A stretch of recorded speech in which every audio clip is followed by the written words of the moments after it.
नमस्कार दोस्तों, मैं निर्मला आज आपके लिए 6 क्लास का कंटेंट लेकर आई हूँ और वो भी है ज्योग्राफी यानी भूगोल।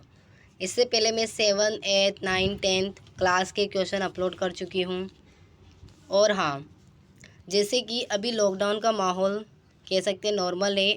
8 जून से मार्केट ओपन हो चुके हैं 4 बजे तक, लेकिन ऐसा नहीं है कि कोरोना है जो बिल्कुल नॉर्मल है। कोरोना तो चल ही रहा है, इसलिए आप घर से तभी निकले जब आपको ज़रूरत है निकलने की या कुछ काम है। बाय द वे आप घर से ना निकलें, ओके। और घर पर रहिए, आराम से अपनी पढ़ाई को कंटिन्यू रखिए और मेरे चैनल को सब्सक्राइब कर लिए आने वाली वीडियो को देखते रहें। जैसे कि आज का पहला प्रश्न है, तारे चमकते हैं।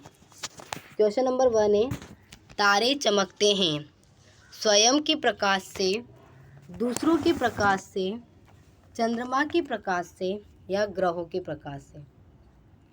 तो जो तारे हैं वो किसके प्रकाश से चमकते हैं? तो तारे जो हैं वो स्वयं के प्रकाश से चमकते हैं, ओके। अगला देखिए, ध्रुव तारे द्वारा दिशा निर्धारित होती है, उत्तर, दक्षिण, पूर्व, पश्चिम। तो जो ध्रुव तारा है उसके द्वारा कौन सी दिशा निर्धारित होती है? तो उसके द्वारा दिशा निर्धारित होती है उत्तर। कौन सी दिशा निर्धारित होती है? उत्तर। क्यों? क्योंकि जो ध्रुव तारा है वो हमेशा एक ही स्थान पर स्थिर रहता है, या कह सकते हैं एक ही स्थान पर हमेशा रहता है। इसलिए हम ध्रुव तारे के आधार पर कौन सी दिशा निर्धारित कर सकते हैं? उत्तर दिशा निर्धारित कर सकते हैं। अगला देखिए, क्वेश्चन नंबर 3, नीचे दिए आकाशीय पिंडों को उनकी विशेषताओं से सुमेलित करना है। जो आकाशीय पिंड दे रखे हैं उनकी विशेषताओं से क्या करना है? मैच करना है। एक तरफ आकाशीय पिंड है, दूसरी तरफ विशेषताएं हैं, जैसे सूर्य, धूमकेतु, पृथ्वी, ब्रह्मांड, आकाशगंगा।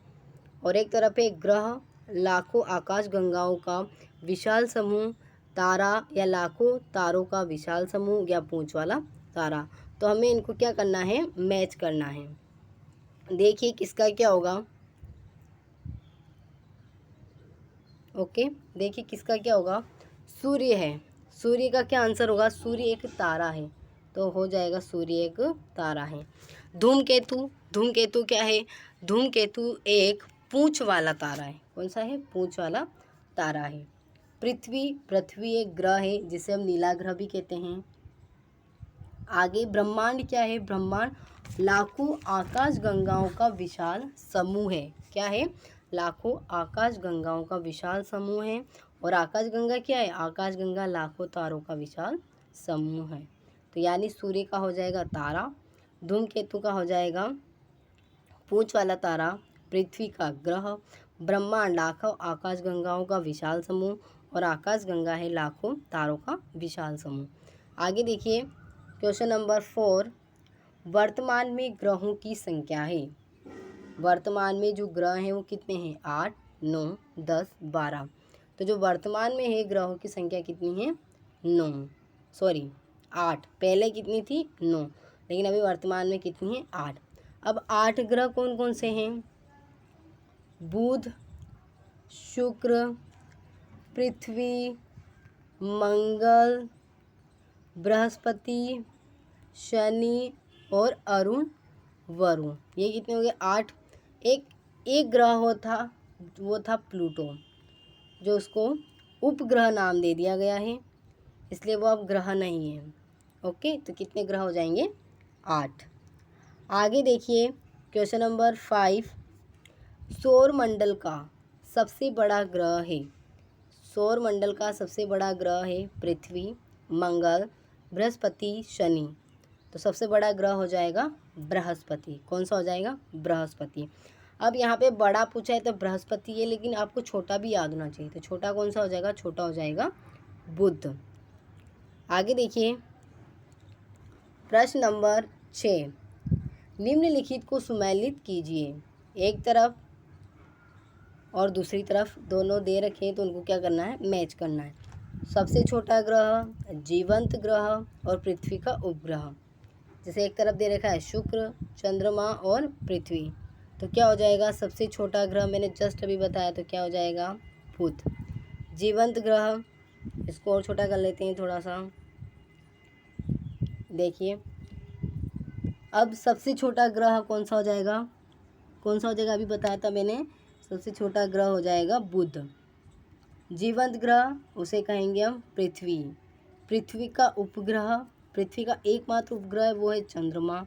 और वलय धारक जो ग्रह है वो हो जाएगा शनि। और जो सबसे चमकीला ग्रह है वो हो जाएगा शुक्र। ओके, आगे देखिए क्वेश्चन नंबर 7।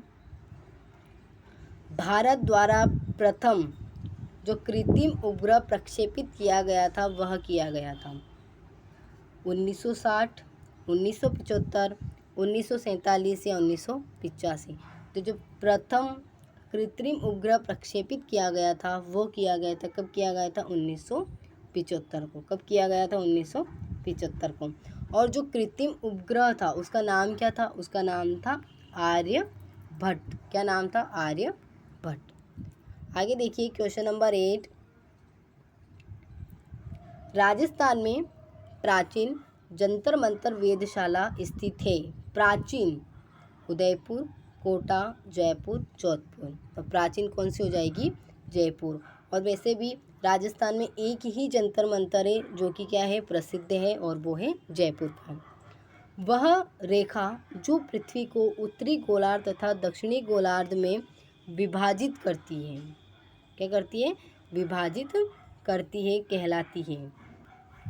कौन सी रेखा हो जाएगी, कर्क रेखा, विषुवत रेखा, मकर रेखा या ग्रीनविच रेखा। तो दक्षिणी गोलार्ध और उत्तरी गोलार्ध में विभाजित करने वाली रेखा कौन सी हो जाएगी, कौन सी हो जाएगी, विषुवत रेखा। अब विषुवत रेखा को हम भूमध्य रेखा भी कहते हैं। क्या कहते हैं, भूमध्य रेखा भी कहते हैं। आगे देखिए क्वेश्चन नंबर 10।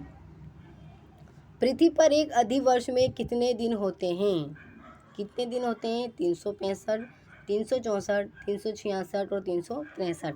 तो जो एक अधिक वर्ष होता है उसमें कितने दिन होते हैं, उसमें 366 दिन होते हैं। अब अधिक वर्ष किसे कहते हैं, जो लीप वर्ष होता है उसे ही अधिक वर्ष कहा जाता है।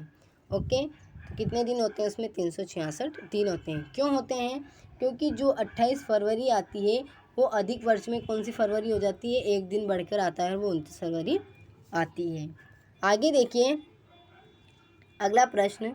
दिशा सूचक जो यंत्र है उसकी सुई हमेशा दर्शाती है दक्षिण दिशा, उत्तर दिशा, पूर्व दिशा या पश्चिम दिशा। तो जो दिशा सूचक यंत्र है उसकी जो सुई है वो हमेशा कौन सी दिशा दर्शाती है, वो दर्शाएगी दक्षिण और उत्तर दोनों ही दिशा दर्शाती है। लेकिन मेन कौन सी हो जाएगी, उत्तर। तो इसका आंसर दोनों ही सही है। जिसको हम जो दिशा सूचक यंत्र है इसको हम दिक् सूचक यंत्र भी कहते हैं।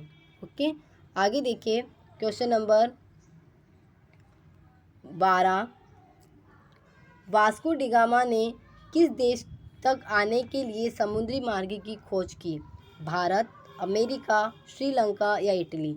तो जो वास्को डी गामा है वो खोज करने या कह सकते हैं किसकी खोज की थी, भारत, अमेरिका, श्रीलंका या इटली। तो उसने की थी भारत की। किसने की थी, वास्को डी गामा ने भारत की खोज की थी। कौन से मार्ग की, समुद्री मार्ग की।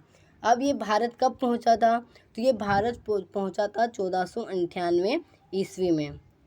किस रास्ते पहुंचा था, तो ये जो केरल है, केरल के केलिकट या कह सकते हैं कालीकट रास्ते से भारत पहुंचा था। कौन, वास्को डी गामा। आगे देखिए क्वेश्चन नंबर 13। विश्व का सबसे बड़ा महाद्वीप कौन सा है, अफ्रीका, उत्तरी अमेरिका, एशिया और यूरोप। तो सभी को पता है कि विश्व का सबसे बड़ा महाद्वीप कौन सा है, एशिया। अब एशिया क्षेत्रफल और जनसंख्या दोनों ही दृष्टि से बड़ा है, यानी कह सकते हैं एशिया का क्षेत्रफल भी बड़ा है और यहाँ में जो जनसंख्या निवास करती है वो भी ज़्यादा है। तो जनसंख्या और क्षेत्रफल दोनों ही दृष्टि से एशिया सबसे बड़ा है। आगे देखिए सबसे गहरा गर्त किस महासागर में है, प्रशांत महासागर, अटलांटिक महासागर, आर्कटिक महासागर या हिंद महासागर। तो जो सबसे गहरा गर्त है वो है प्रशांत महासागर में। तो आंसर क्या हो जाएगा, प्रशांत महासागर। अब उस गर्त का नाम क्या है, तो उस गर्त का नाम है, क्या नाम हो जाएगा उसका? हो जाएगा मेरियाना गर्त। कौन सा? मेरियाना गर्त। अब ये किसके पास पड़ता है? तो ये पड़ता है फिलीपींस के पास। जो मेरियाना गर्त है वो पड़ता है फिलीपींस के पास। ओके, लेकिन गर्त का नाम है मेरियाना और कौन से महासागर में? तो प्रशांत महासागर में। इसका आंसर हो जाएगा अ। आगे देखिए क्वेश्चन नंबर 15। प्रेयरी घास के मैदान कहाँ पाए जाते हैं? यूरोप में, एशिया में, उत्तरी अमेरिका या ऑस्ट्रेलिया में? तो जो प्रेयरी घास के मैदान है वो पाए जाते हैं उत्तरी अमेरिका में। तो आंसर क्या हो जाएगा? स, उत्तरी अमेरिका। आगे देखिए क्वेश्चन नंबर 16। पृथ्वी के उत्तरी ध्रुव पर स्थित है? आर्कटिक महासागर, अंटार्कटिका, अटलांटिक महासागर या फिर ऑस्ट्रेलिया? क्या पूछा उसने? उत्तरी ध्रुव पर स्थित है आर्कटिक महासागर, अटलांटिक महासागर, अंटार्कटिका या फिर ऑस्ट्रेलिया? तो उत्तरी ध्रुव पर स्थित है, तो क्या स्थित है वहाँ पर? वहाँ पर है आर्कटिक महासागर। तो अ इसका आंसर हो जाएगा। जबकि जो दक्षिणी ध्रुव में स्थित है वो कौन सा हो जाएगा? अंटार्कटिका। यहाँ पे उत्तरी ध्रुव पूछा है तो इसका आंसर हो जाएगा अ। तो ये कुछ 16 क्वेश्चन थे। इन्हें देखिए कि कह सकते हैं स्पेशल तो रीड के लिए हैं, बाकी ये राजस्थान की हर एग्ज़ाम के लिए काम आने वाले हैं। तो इनको आप देखिए, इनको हल कीजिए और कमेंट सेक्शन में ज़रूर बताइए आपके कितने सही होते हैं। Okay, thank you.